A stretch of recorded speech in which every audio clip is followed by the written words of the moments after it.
Hey, what's good?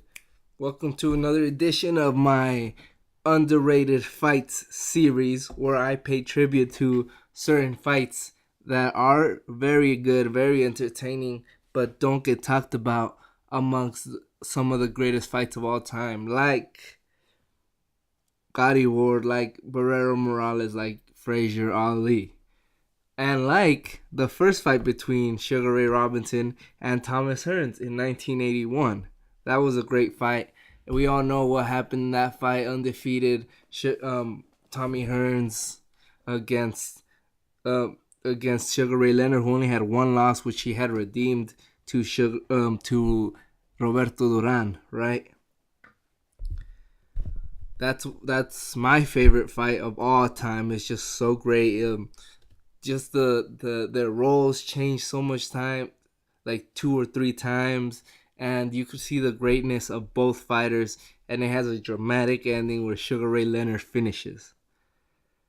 But they fought again. If we recall, they fought again in 1989, 8 years after their original encounter. Yes, 8 years. Maybe you remember it, maybe you don't. But I remember hearing about this fight years ago. Years ago. I was like, oh, I heard it was a good fight, but Tommy Hearns got robbed. So that's when I was like, yeah. But I've heard it was a good fight, which it is. But I put it off, and I finally watched it today. Let me tell you, man, it's a shootout. It's a shootout. Yes, they're I'm not gonna say they're past their prime, but they're a little older.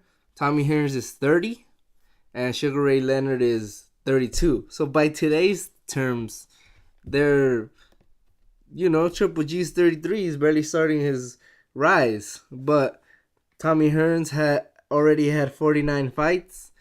Oh no, Sugar Ray Leonard had no. Tommy Hearns had 49 fights, and Sugar Ray Leonard had 36 fights, but these 36 fights had happened in the span of, from 1977 when he started his career to 1989. That's 12 years. Also, Tommy Hearns started his career around the same time as Sugar Ray Leonard, so he had been fighting for 12 years too. So they were seasoned veterans, fought the best of their era. We know who they are, you're right. But maybe you didn't know this fight existed. This fight is so good. This fight is so good. These guys, even though they kept talking about how these guys were older and they couldn't do the same stuff they did 8 years ago, this fight was spectacular. It had the crowd cheering from round 1 to round 12, man. That's how much this fight, actually, you could tell by the way he fought. It meant everything to Tommy Hearns. He had a chip on his shoulder, and he was not gonna lose. So the first two rounds were a bit slow until at the end of the round, Tommy Hearns landed a hard right hand. It didn't buckle Leonard or anything. It was just a hard right hand. Oh, you're like, all right. So then round 3, he lands another right hand, which hurts Sugar Ray Leonard. He backs up. And it's just so great. It's so amazing to see these fighters' instinct. Like Tommy Hearns knew Sugar Ray Leonard was hurt just because he took a few steps back. Like his legs didn't wobble. He didn't change his expression. He just took like 3 steps back. And Tommy Hearns knew he was hurt. And this is when he landed another right hand like to the top of his head, and Sugar Ray Leonard fell. But this is the greatness of Sugar Ray Leonard. Rounds 4, Tommy Hearns was winning with his jab, which he kept throughout the fight. His jab, his long, hard jab. That's how you throw a jab, kids. And that straight right hand, which would often land against Sugar Ray Leonard. But in round 5, Leonard hurt. He hurt Hearns. And then Larry Marsh like, oh, he could not last against him in 1981. I disagree with that because that was the 14th round and you have a prime Sugar Ray Leonard. So if you're gonna question Tommy Hearns' heart just because he lost that fight, that is unfair. That is very unfair to me. But he didn't finish him. But Sugar Ray Leonard tried. He tried his heart out, and he tried his heart out. Tommy Hearns tried his heart out, dude. Off these guys were trying to hurt each other. In round 7, Tommy Hearns was landing hard shots on Leonard, and Leonard retaliated in round 8. In round 8, Tommy Hearns in round 9, they were just landing straight hard. Leonard was trying to get in with his looping shots, but Hearns was steady. He was disciplined. He kept that jab, and he kept that hard right hand, which kept Leonard off.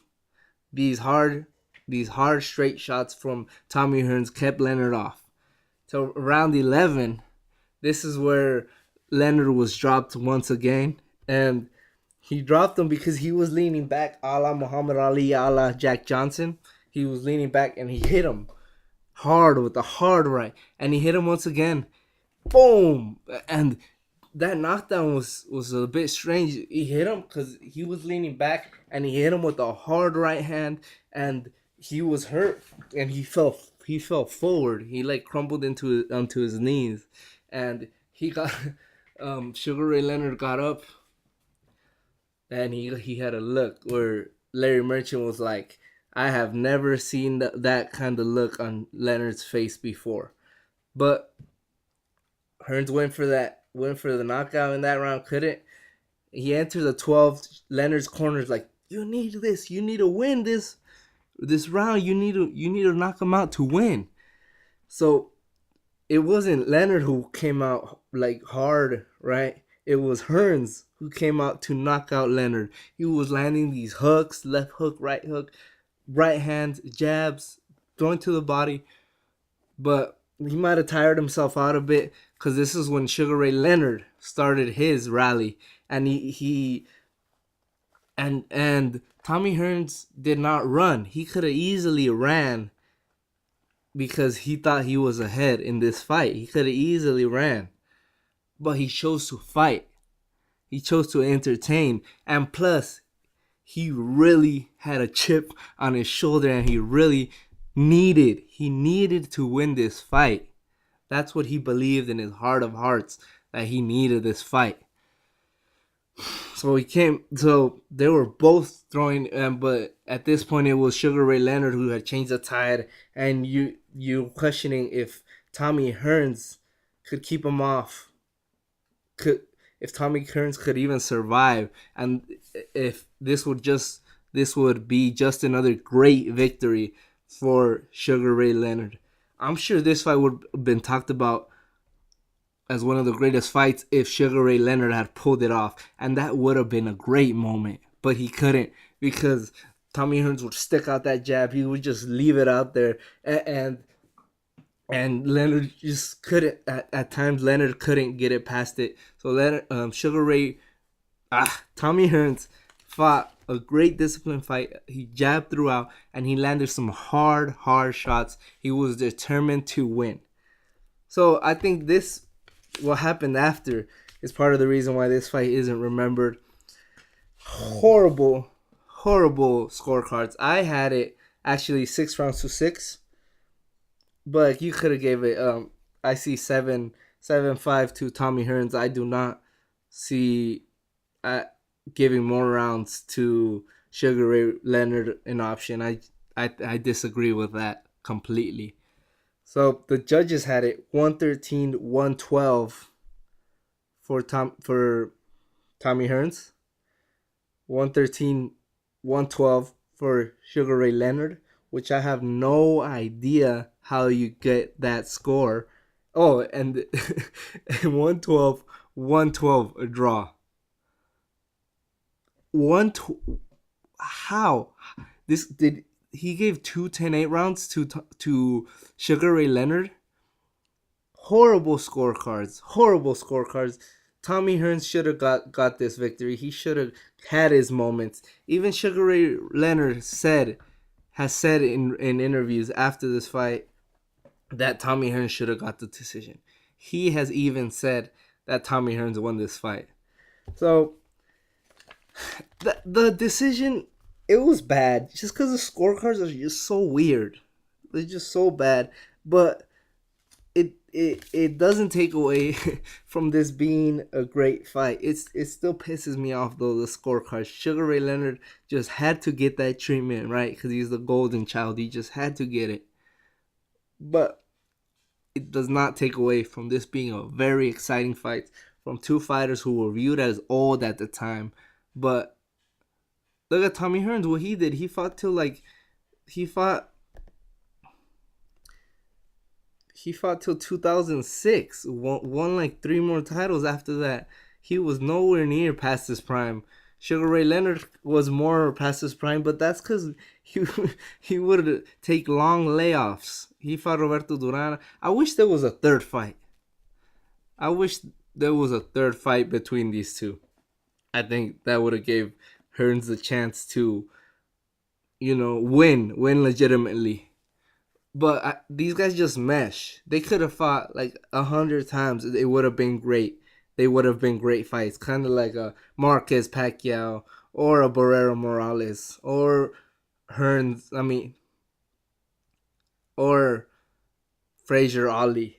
These guys' styles just mesh together so well. So well. Yeah, so do you guys a favor and watch this fight. It's on YouTube. It's very, very interesting to see after 8 years their first fight how their rematch was, and this what just told me how great their styles mesh and how great these fighters are, how great of a fighters, how much heart these guys had, and how much both of them really wanted to win. Thanks for watching, guys. Please leave your comments below. What is an underrated fight that you could think of? And this fight's underrated, even though it's between two all-time greats. So maybe there's some fights between all-time greats that aren't really talked about. Anyway, yeah, don't forget to rate this video and subscribe. Peace.